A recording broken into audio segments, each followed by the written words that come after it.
잠시 기도하겠습니다. 사랑과 은혜가 충만하신 아버지 하나님, 이 시간에도 살아계신 하나님의 말씀을 들고 섭니다.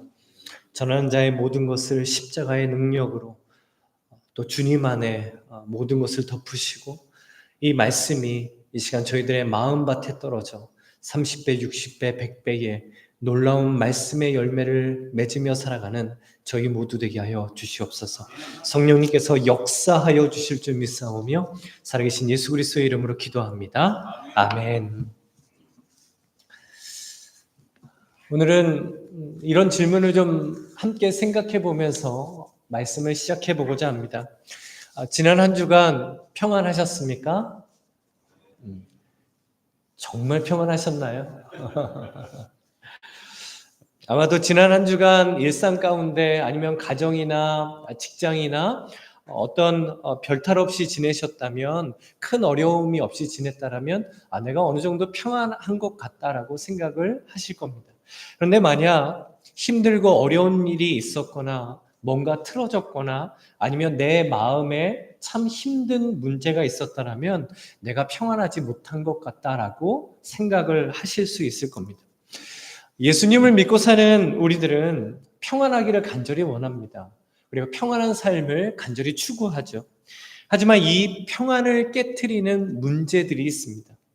가정 안에서 가족들 간의 어떤 문제일 수도 있고요. 직장에서 생겨나는 문제일 수도 있습니다. 건강의 문제일 수도 있고, 아니면 경제적인 문제일 수도 있습니다.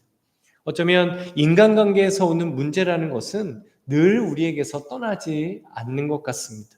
어쩌면 내 평안을 깨트렸던 그 사람이 지금도 불쾌감으로 이 시간에 우리에게 떠올려질 수도 있습니다. 이렇게 평안하게 살고 싶지만 이런 문제들은 순식간에 내 마음의 평안을 깨트려 버리게 되죠. 이런 경험을 저도 종종 하게 됐는데요. 아마 성도님들은 이런 경험이 있으신지 모르겠습니다.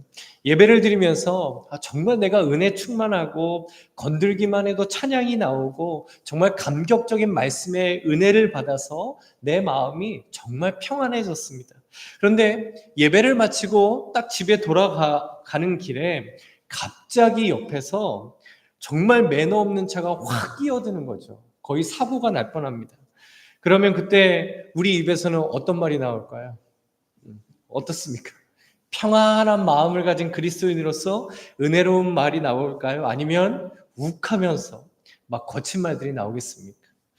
심지어 미국에서 오래 사신 분들은 F로 시작되는 말들이 막 튀어나온다라고도 하죠. 어떤 단어죠? Father, 그렇죠, 아버지. 어떤 단어를 상상하셨던 건가요? Father, 아버지. 우리 예수 믿는 사람이니까 아버지. 누군가 던지는 말 한마디에 그 평안했던 내 마음이 돌풍이 물어치듯이 분노의 마음이 되고 불쾌한 마음이 되고 누군가를 미워하는 마음이 될 때가 있습니다.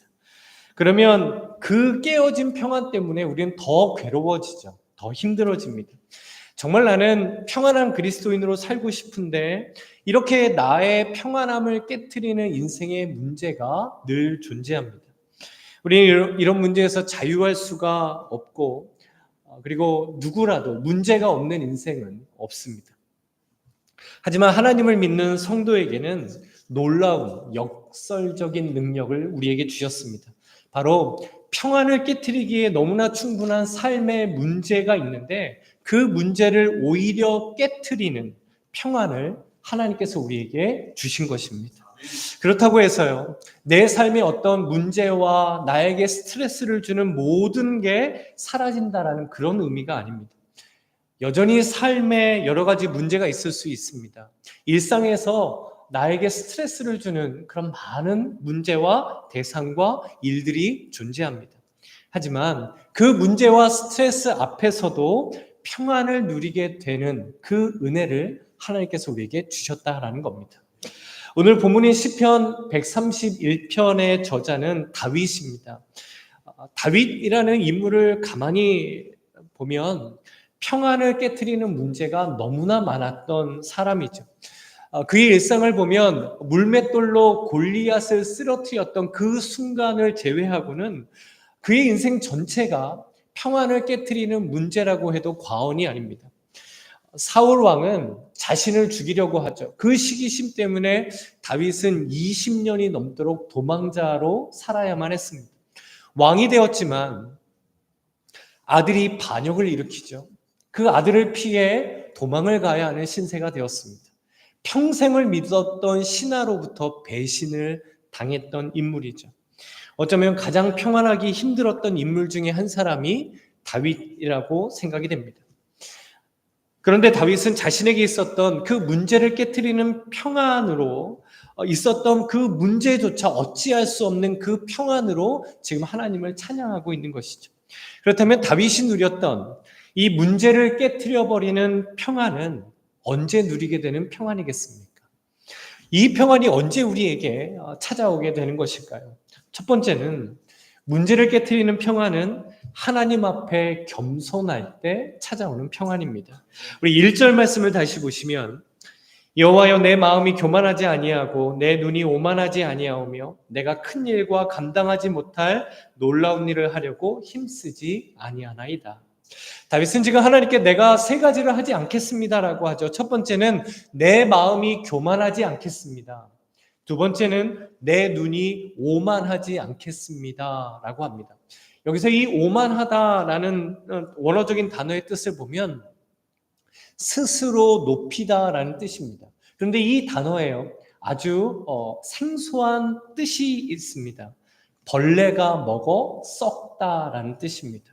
여기 아주 중요한 연관성이 있다라고 생각이 됩니다. 내 눈이 스스로 높아지면, 그래서 내가 오만하게 되면 그 결과는 벌레가 먹어서 나무가 썩듯이, 그래서 그 나무가 생명력을 잃어버리듯이 교만이라는 것은 우리들의 마음을 썩게 만들고 영적인 생명력을 잃어버리게 하는 것이다라는 겁니다. 그래서 교만은 우리 안에 있는 평안을 갉아먹는 벌레와도 같습니다. 조금씩 내 안에 있는 평안을 사라지게 하는 것, 이것이 바로 교만이라는 것이죠. 그리고 다윗은 세 번째로 내가 큰 일과 감당하지 못할 놀라운 일을 하려고 하나님 힘쓰지 않겠습니다라고 합니다. 이 말씀의 의미는요, 하나님 내가 감당할 수 없는 큰 일, 그 놀라운 일을 마치 내가 할 수 있는 것처럼 힘을 허비하지 않겠습니다라는 의미입니다. 지금 다윗은요, 하나님 앞에 자신의 어떤 무능함을 고백하고 있는 게 아닙니다. 하나님께서 도와주시지 않으면, 하나님의 섭리와 은혜가 아니면 나는 아무것도 할 수 없는 존재입니다. 그것이 바로 저입니다라고 자기 자신을 고백하고 있는 것이죠. 그런데 우리는 종종 우리 자신을요, 과대평가, 과대해석할 때가 있습니다. 내가 누군데, 나를 어떻게 보고, 내가 이런 사람이야. 나는 모든 것을 잘 판단하고 잘 할 수 있어 라고 내 자신을 이렇게 과대평가를 하죠. 어떤 외모가 아주 뛰어난 여자 성도님 한 분이 계셨습니다. 이분이 어느 날요, 목사님에게 와서 심각하게 이렇게 상담을 합니다. 목사님, 저는 교회에 오려고 거울을 볼 때마다 이런 마음이 들어요. 어떻게 이렇게 이쁘게 생겼지? 나는 왜 이렇게 아름답게 생긴 거야? 근데 이런 마음이 드는 게 목사님, 교만한 거죠. 이게 죄이죠? 라고 물었습니다. 근데 목사님께서 진지하게 이렇게 대답을 하죠. 자매님, 그것은 죄가 아닙니다. 그것은 착각입니다. 자신을 과대 해석하는 사람들의 또 하나의 특징은 다른 사람들도 나를 높게 평가해야 한다라고 생각하는 것입니다. 그런데 그렇게 평가해 주지 않으면, 그렇게 나를 인정해 주지 않으면 나를 무시한다라고 생각하고 그 순간 평안이 깨어지게 되는 것이죠. 성경에서 말씀하시는 교만의 정의가 이렇습니다. 하나님 없어도, 하나님께서 도와주시지 않아도, 하나님께서 나에게 능력과 지혜를 주시지 않아도, 내가 하나님께 매달리지 않아도 나는 할 수 있다. 나는 살아갈 수 있다. 나는 이룰 수 있다. 바로 이것이 교만이라고 하십니다. 그러나 분명한 사실은 이 교만은 우리 안에 평안을 깨트린다라는 것이죠. 그러나 반대로 겸손은 하나님을 인정하는 것입니다. 겸손은 하나님을 의지하는 것입니다. 내 힘과 내 지혜로만으로 할 수 없기 때문에 하나님의 능력이 저에게 필요합니다. 하나님의 도움이 필요합니다. 하나님 인도해 주세요. 하나님의 은혜를 더해 주세요라고 고백하는 것이 바로 겸손입니다. 이렇게 겸손하게 하나님께 매달리게 되면 비록 내 인생 가운데 문제가 있지만 그 문제를 하나님께 맡겨드릴 수 있는 것이죠. 그리고 그 문제를 가지고 하나님께 매달리게 됩니다. 그렇게 하나님께서 주시는 평안을 그 순간 누리게 되는 것이죠. 이렇게 내 인생에 하나님이 없으면 안 된다는 것을 알고 하나님께 매달리는, 이렇게 우리가 겸손해질 때 문제를 깨트리는 평안이 우리에게 찾아오는 줄로 믿습니다. 그리고 하나님께서는요, 이 평안을 우리에게 누릴 수 있도록 예수 그리스도를 이 땅에 보내셨습니다. 겸손을 통한 문제를 깨는 이 평안을 가장 풍성하게 누리셨던 분이 바로 예수님이십니다. 하나님과 동등되신 분이셨지만, 하나님이셨지만 우리를 위하여 종의 형체까지 낮아지신 분이 예수님이십니다. 그리고 섬김을 받으려 이 땅에 오신 것이 아니라 오히려 섬기고 자신의 목숨을 내어주시기 위하여 이 땅에 오신 분이 예수님이십니다. 그리고 제자들의 발을 씻기시기 위하여 무릎을 꿇으시고 가장 더러운 그 발을 가장 고귀한 주님의 손길로 만져주셨습니다. 당시 한 집의 종들 중에 가장 나이가 어린 여종이 하던 일을 예수님께서 하셨던 것이죠. 그러나 예수님께서는 하나님 안에서 가장 큰 평안을 누리셨습니다. 그래서 예수님께서 제자들에게 주시는 평안에 대해서 이렇게 말씀해 주셨죠. 요한복음 14장 27절 말씀인데요. 평안을 너희에게 끼치노니 곧 나의 평안을 너희에게 주노라. 내가 너희에게 주는 것은 세상이 주는 것과 같이 아니하니라. 너희는 마음에 근심하지도 말고 두려워하지도 말라. 아멘. 예수님께서 우리에게 주시는 평안은 예수님의 평안이라고 하십니다. 무슨 의미일까요? 예수님께서 누리시는 평안이라는 뜻입니다. 겸손하신 예수님께서 누리셨던 그 평안을 우리에게 주셨는데 그 평안이 바로 문제를 깨트리는 평안이었던 것입니다. 예수님은 우리가 그 평안을 가지고 살아가기를 간절히 원하셨던 것이죠. 오늘 예배 찬양을 할 때 찬양 가운데 이런 가사가 있더라고요. 그대가 만일 참된 행복을 찾거든 예수님을 만나보세요. 그 가사를 보는데 갑자기 제 마음에 이렇게 보이는 겁니다. 그대가 만일 참된 평안을 찾거든 예수님을 만나보세요. 예수님 안에 참된 평안이 있고 예수님께서 우리에게 그 평안을 주시는 줄로 믿습니다. 아멘. 주님 안에 사랑하는 성도 여러분, 혹시 지금 어떤 문제, 어떤 일, 혹은 어떤 사람 때문에 평안한 마음이 깨어지고 계십니까? 그런데 혹시 그 문제를요, 하나님 없이, 하나님께 매달리지 않고, 하나님 찾지 않고, 내가 혼자 해결하려고, 내가 혼자 다 짊어지려고 하고, 내가 마치 그 일을 다 혼자 해내야 될 것처럼 생각하고 있지는 않겠습니까? 이렇게 나 혼자 다 짊어지려고 하니 우리 안에 평안이 깨어질 수밖에 없는 것이죠. 그 문제를 깨트리기 위한 평안을 얻기 위해 우리는 하나님 앞에 겸손하게 엎드려야 합니다. 하나님 없이는 도저히 안 되기 때문에 하나님께 매달리고 하나님께 의지하시기 바랍니다. 어떤 문제들이 내 마음의 평안을 깨트리려고 할 때 우리 이렇게 하나님께 엎드리기 원합니다. 하나님, 내 힘으로는, 내 의지로는 해결할 수 없습니다. 용서가 안 됩니다. 너무 속상해서, 화가 나서, 괴로워서 제 마음이 진정이 안 됩니다. 하나님, 저를 붙들어 주세요. 하나님, 도와주세요. 이렇게 하나님 앞에 겸손하게 엎드릴 때 세상이 알 수도 없고 줄 수도 없는 주님의 평안을 우리에게 주시는 줄로 믿습니다. 아멘. 두 번째로, 문제를 깨트리는 평안은 하나님께 가까이 갈 때 누리게 되는 평안입니다. 2절 말씀을 보시면 다윗은 자신이 누리는 평안을 이렇게 찬양합니다. 실로 내가 내 영혼으로 고요하고 평온하게 하기를 젖된 아이가 그의 어머니 품에 있음 같게 하였나니 내 영혼이 젖된 아이와 같도다. 다윗은 자신의 영혼이 고요하고 평온하다, 즉 평안하다라고 합니다. 그리고 자신이 누리던 이 평안함을 이렇게 비유하는데요. 젖된 아이가 그의 어머니의 품에 있는 것처럼 하나님, 내 영혼이 젖된 아이와 같습니다 라고 고백합니다. 다윗이 왜 이렇게 자신의 평안함을 비유했던 것일까요? 젖을 이제 막 뗀 어린아이를 한번 떠올려 보시기 바랍니다. 젖을 떼기 이전의 아이는요, 제일 중요한 게 뭘까요? 젖을 먹는 아이에게 제일 중요한 건 젖입니다. 그렇죠? 그러나 일단 젖을 떼고 나면 그 아이에게는 더 이상 엄마의 젖이 필요하지가 않습니다. 그러면 젖된 아이에게 그 다음에 무엇이 제일 중요할까요? 젖을 뗐으니까 이유식이 중요할까요? 밥이 중요하겠습니까? 이 아이에게 제일 중요한 건 어머니라는 존재 그 자체입니다. 아이는 어머니의 품에 있는 것 그 자체만으로 평안을 느낍니다. 그리고 어머니의 품 안에 있다는 것은 어머니와 그 아이가 가장 가깝게 있는 사이가 되는 것이죠.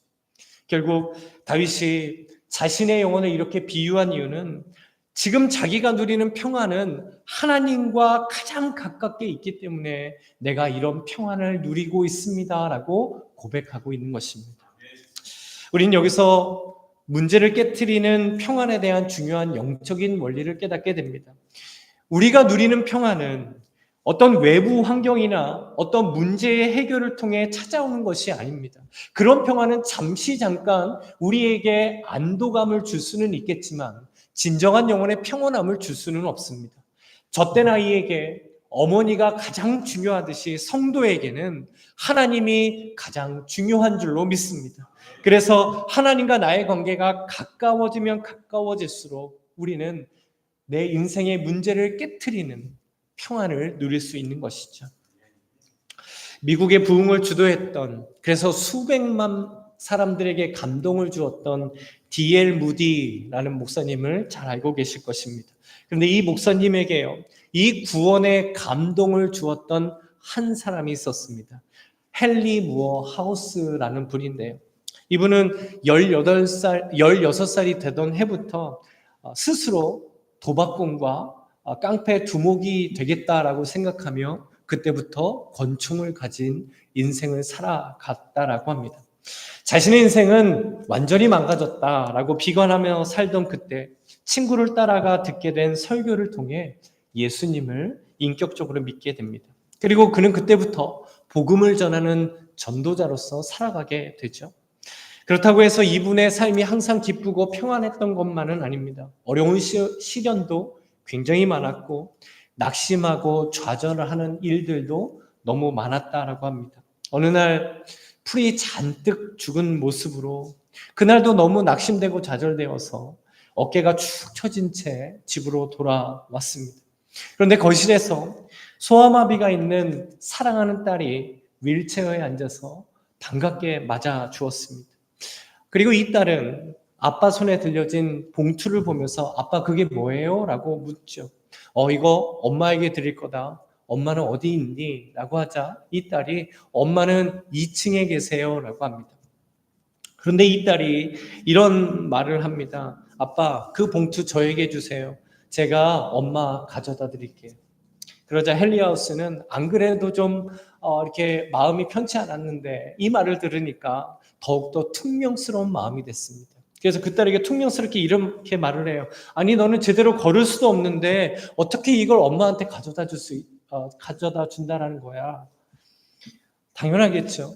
제대로 걸을 수도 없는 딸이 혼자 2층을 올라간다는 것은 불가능한 일이었기 때문입니다. 그런데 그때 이 딸이요. 그 헨리의 얼굴을 바라보면서 이렇게 말을 합니다. 내가 이것을 들고 아빠가 나를 안고 올라가면 되잖아요. 그리고 그 순간 헨리하우스는 하나님 품 안에 있는 자신의 모습을 깨닫게 됩니다. 그렇지, 하나님께서 나를 안고 계시지. 내가 하나님의 품 안에 있는데 내가 왜 그 문제 하나 때문에 이렇게 낙심하고 이렇게 좌절만 하고 있나? 나는 하나님 품 안에 있다. 그 이후에 헨리하우스는 사역을 마치는 그 순간까지 평안 가운데 사명을 감당했다라고 합니다. 하나님의 품 안에 있을 때, 하나님께 가장 가까워질 때 하나님께서 우리에게 문제를 깨트리는 평안을 주실 줄 믿습니다. 왜 그럴까요? 우리가 하나님과 가까워지면 모든 것이 하나님의 은혜라는 것을 알게 됩니다. 하나님이 나를 얼마나 사랑하시는가를 깊이 경험하게 돼요. 하나님이 나와 함께 계신다는 것을 확신하게 됩니다. 혹시 지금 나의 평안을 깨트리고 있는 어떤 문제가 있으십니까? 하나님의 품으로 가까이 나아가시기 바랍니다. 하나님의 품에 있을 때, 하나님께 가까이 갈 때 하나님께서 우리를 진정으로 평안케 하실 줄로 믿습니다. 그렇다면 우리가 하나님께 가까이 나아가는 그 자리는 어떤 자리이겠습니까? 첫 번째는 말씀을 읽고 묵상하는 자리입니다. 평안을 깨트리는 문제가 생기면, 어떤 문제 때문에 내 마음의 평안이 깨지면요, 말씀을 읽기 위해 성경책을 핀다는 것 자체가 어려워집니다. 그래도 내가 말씀을 읽어보려고 성경책을 피는데요, 내 생각이 그 문제에서 벗어나지를 못합니다. 그렇지만 하나님의 말씀은 살아있고 역사하시는 말씀입니다.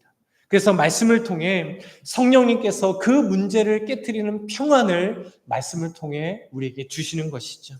혹시 지금 평안을 깨트리고 있는 문제가 있으시다면 말씀을 통해 평안을 누리게 되시기를 주님의 이름으로 간절히 소망합니다. 그리고 두 번째는 기도하는 자리입니다. 기도는 하나님께서 나에게 다가오시는 가장 은혜로운 시간이 됩니다. 우리는 많은 시간 나의 문제를 가지고 하나님께 기도를 합니다. 그런데 중요한 사실은요, 하나님께서는 이미 내 평안을 깨트리고 있는 그 문제를 다 알고 계신다라는 사실입니다. 그런데도 불구하고 하나님께서는 그 문제를 가지고 하나님 앞에 나와 기도하기를 원하십니다. 왜 그럴까요? 그 기도를 통해 하나님과 내가 가까워지기 때문입니다.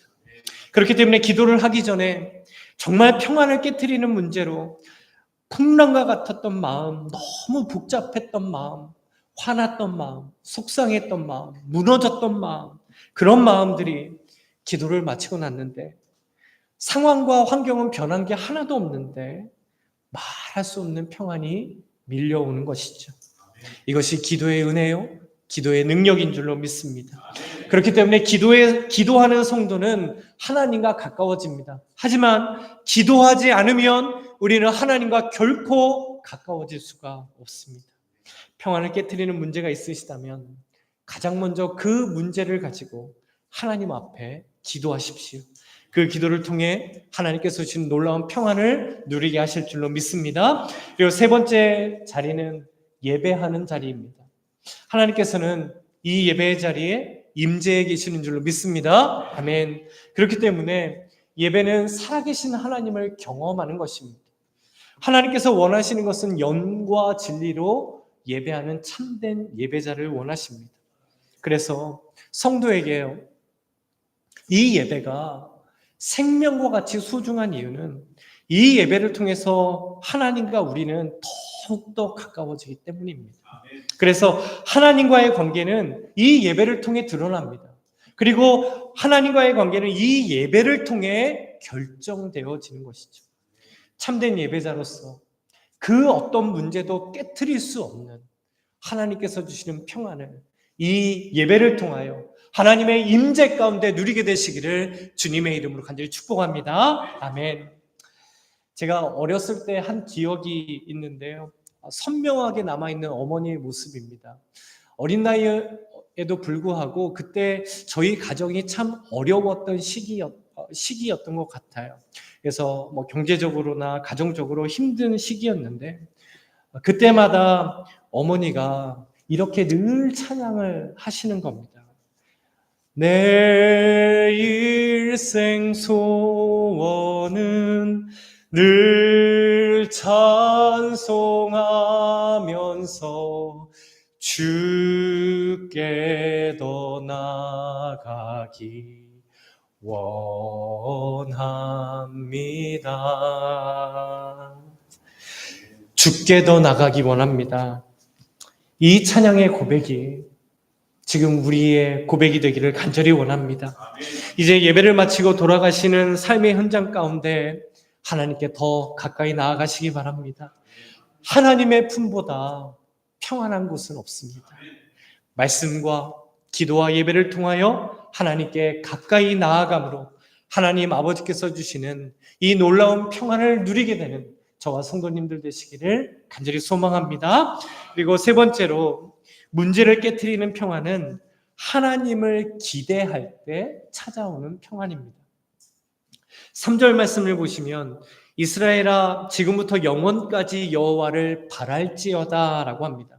이 지금부터 영원까지라는 이 시편의 표현은 언제나 항상이라는 시적인 표현입니다. 그리고 바랄지어다라는 원어적인 단어의 뜻은 희망하다, 기대하다라는 뜻입니다. 그러니까 다윗은 지금 언제나 내가 하나님을 희망할 때, 내가 하나님을 기대할 때 하나님 안에서 평안을 누릴 줄로 믿습니다라고 찬양하는 것이죠. 그렇다면 하나님에 대한 무엇을 기대하라는 말씀일까요? 우리가 비록 인생의 문제를 만나기는 하겠지만 그 문제를 통하여 새 일을 행하실 하나님을 기대하라는 것입니다. 지금 나에게 있는 이 문제가 나에게 힘들지만 이 문제를 역전시키셔서 합력하여 선을 이루실 하나님을 기대하라는 것입니다. 그런데 우리들의 눈에는요, 당연히 당장 내 눈앞에 있는 문제가 보일 수밖에 없습니다. 그러나 믿음은 그 문제 너머에 계신 하나님을 바라보는 것입니다. 그리고 그 하나님을 기대할 때 그 문제를 깨트리는 평안이 우리에게 찾아오게 되는 것이죠. 왜 그럴까요? 하나님께서 내 삶을 주관해주고 계시고 하나님의 목적대로 내 인생을 인도하고 계시고 하나님의 뜻대로 이루실 것이다라는 그 믿음을 가지고 우리는 하나님을 기대하기 때문입니다. 기대하지 않으면 아무런 일도 일어나지 않습니다. 왜 그럴까요? 지금 하나님께서는 우리들에게 야 너희들은 아무것도 하지 않아도 된다. 가만히 있어라. 내가 하나에서부터 열까지 내가 다 해줄게. 이렇게 말씀하시지 않아요. 구하라 라고 하시고 찾으라 라고 하시고 문을 두드리라 라고 하십니다. 중요한 사실은 하나님을 기대해야 우리는 구할 수 있고 찾을 수 있고 문을 두드릴 수 있다는 사실입니다. 이런 생각을 한번 해보죠. 어떤 사람이 어떤 집의 문을 막 두드리고 있습니다. 그런데 집에 사람이 있고 그 사람이 문을 열어줄 것이다라는 것을 기대하면 내가 몇 번 두드렸는데 문이 열리지 않는다라고 해서 절대로 포기하지 않을 것입니다. 어쩌면 더 열정적으로 계속해서 두드리겠죠. 소리도 지를 것입니다. 왜냐하면 안에 있는 사람이 있다라는 믿음이 있고 그 사람이 내가 두드리는 이 소리를 통하여 문을 열어줄 것이다라는 것을 기대하고 있기 때문입니다. 그런데 만약 그 집 안에 사람이 있는지 없는지도 잘 모르겠고 그 사람이 열어줄 것이다라는 기대감이 전혀 없다라면 어떻게 될까요? 둘 중에 하나겠죠. 처음부터 아예 그 문을 두드리지 않든지 몇 번 두드리다가 열리지 않으면 이 문은 열리지 않는구나 라고 그냥 돌아가 버릴 것입니다.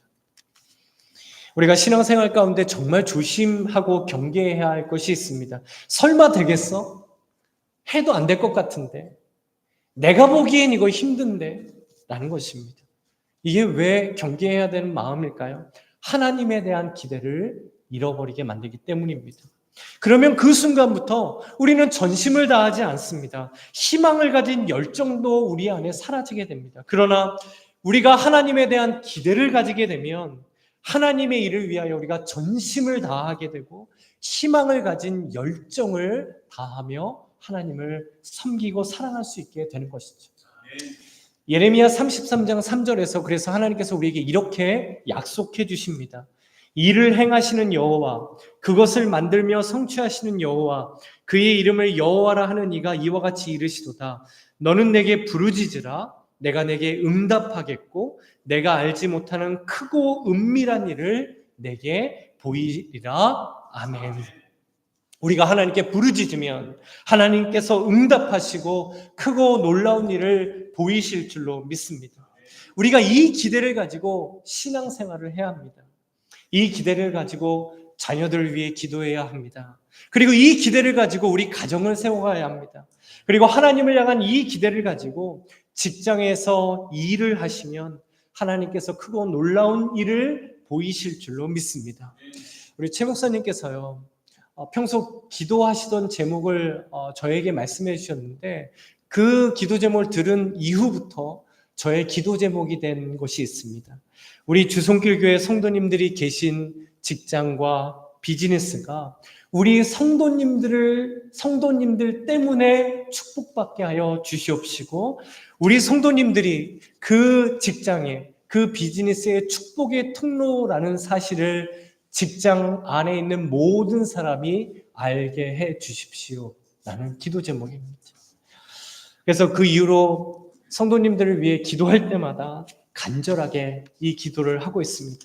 왜냐하면 저에게는 기대감이 있습니다. 하나님께서 성도님들을 통하여 이루실 그 직장과 비즈니스 현장 가운데, 우리의 삶 가운데 이루실 하나님의 그 놀라운 일에 대한 기대감이 저에게 있기 때문입니다. 그리고 무엇보다 우리 주손길 교회를 통해 하나님께서 크고 놀라운 일을 이루신 줄로 믿습니다. 광야의 길을 내시고 사막의 강을 내시는 하나님께서 우리 교회를 통해 이루실 크고 놀라운 일들을 기대하는 우리 주손길 교회 되기 원합니다. 몇 사람이 기대하는 것이 아니라 우리 모두가 함께 하나님을 기대하면 놀라운 영적인 힘이 우리 공동체 안에 생기게 됩니다.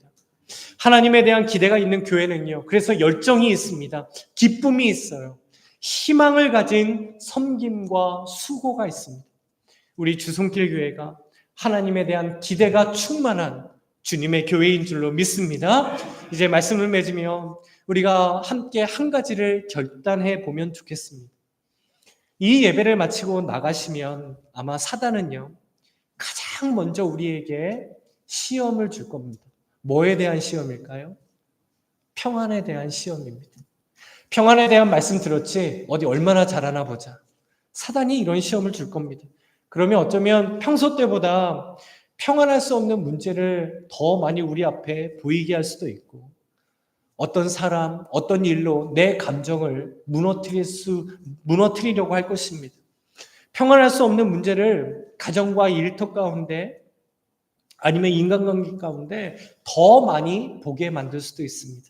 그러나 오늘 우리에게 주신 이 말씀으로 문제를 깨트리는 평안을 하나님께서 우리에게 누리게 하신 줄로 믿습니다. 그렇기 때문에 이번 한 주간 동안 아침을 시작하면서 우리가 함께 이렇게 기도해 보면 좋겠습니다. 하나님, 오늘도 평안하기 원합니다. 주님의 평안을 저에게 주십시오. 하나님 앞에 겸손하게 하시고 하나님께 더 가까이 나아가게 하시고 오늘 하루 나를 향하여 일하실 하나님을 기대하기 원합니다. 그래서 내가 진정한 평안 누리게 하여 주소서. 이렇게 하루를 꼭 시작해 보시기 바랍니다. 인생의 문제는 사라지지 않고 여전히 존재할 수 있습니다. 그러나 오늘 주신 이 말씀을 통해 하나님께서 우리에게 문제를 깨트리는 평안을 주시는 줄로 믿습니다. 이 평안으로 충만한 저와 성도님들 되시고, 평안한 믿음의 가정 되시고, 평안한 일터 되시고, 평안한 우리 주손길 교회 되시기를 이 시간 주님의 이름으로 간절히 축원합니다. 아멘. 우리 시간 함께 찬양하겠습니다.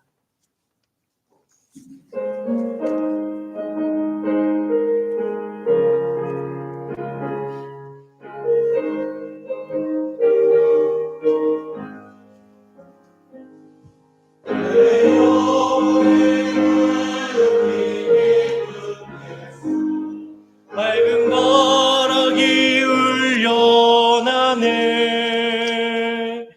하늘 곡조가 언제나 흘러나와 내 영혼을 고이 싸네. 평화 평화로다. 하늘 위에서 내려오네. 그 사랑의 물결이 영원토록 내 영혼을 덮으소서.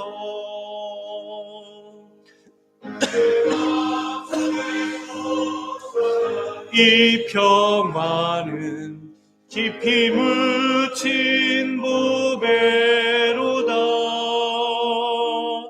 나의 보활을 가져갈자 없으리라.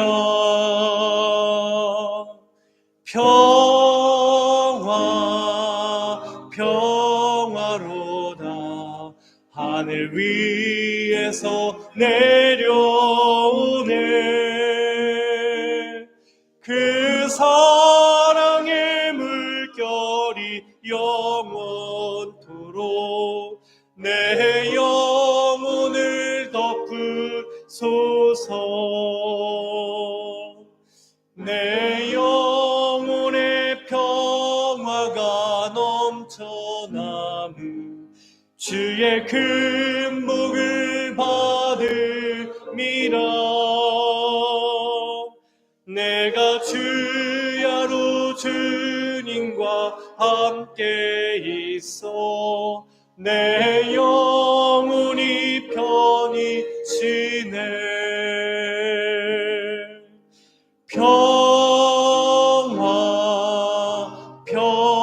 평화로다.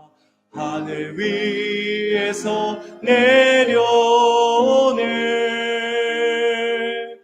그 사랑의 물결이 영원토록 덮으소서. 이 땅 위에 험한 길 가는 동안 참된 평화가 어디 있나. 우리 모두 다 예수를 친구 삼아 참 평화를 누리겠네.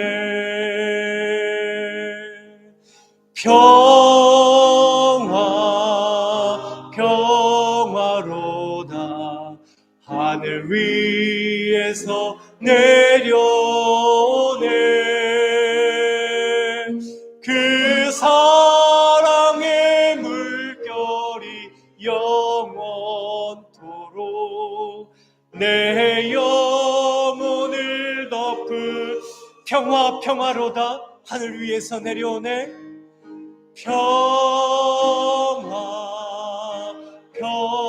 평화로다. 하늘 위에서 내려오네. 그 사랑의 물결이 영원토록 내 영혼을 덮으소서. 아멘. 살아계신 하나님, 거룩한 주일, 거룩한 예배 가운데 우리와 함께 하시며 이 예배를 받아주시니 너무나 감사합니다. 이제 사랑하는 주의 백성들이 이 예배를 마치고 다시 삶으로 돌아갑니다. 그곳에서 세상이 줄 수도 없고 알 수도 없는 문제를 깨트리는 평안을 누리며 살아가게 하여 주시옵소서. 하나님 앞에 겸손하며 하나님께 더욱더 가까이 나아가며 하나님께서 행하실 일들을 그 사랑의 하나님을 기대함으로 진정한 평안을 누리는 저희들 되게 하여 주시옵소서. 이 진정한 평안을 누리는 가정 되게 하시고 진정한 평안의 직장 되게 하시고 이 진정한 평안이 충만하여 흘러넘치는 우리 주손길 교회 되게 하여 주시옵소서. 하나님이 우리의 왕이시며 주인 되심을 고백하며 하나님께 귀한 예물을 드립니다. 이 예물을 드린 손길 위에 하늘의 복을 더하시고 주님의 평안을 더욱더 충만하게 더하여 주시옵소서. 이 드린 손길을 통하여 그 가정이 복을 누리게 하시고 그 직장터가 복을 누리게 하여 주시옵소서. 그리고 이 예물이 쓰이는 곳곳마다 하나님의 영광이 드러나며 주님의 복음이 전해지고 살아계신 하나님께서 이루어 나아가시는 하나님 나라가 확장되어지게 하여 주시옵소서.